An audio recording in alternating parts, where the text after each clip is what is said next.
தஞ்சை அரசு விரைவு போக்குவரத்து கழக பணிமனை முன்பு அரசு விரைவு போக்குவரத்து ஊழியர் சங்கத்தின் CITU சார்பில் நேற்று உண்ணாவிரத போராட்டம் நடைபெற்றது.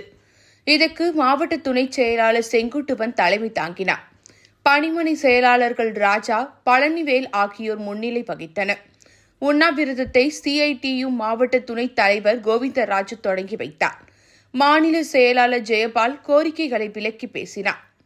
உண்ணாவிரதத்தில் 15வது ஊதிய ஒப்பந்த பேச்சுவார்த்தையை உடனே தொடங்க வேண்டும், புதிய ஓய்வூதிய திட்டத்தை கைவிட வேண்டும் என்பன உள்ளிட்ட பல்வேறு கோரிக்கைகளை வலியுறுத்தப்பட்டன.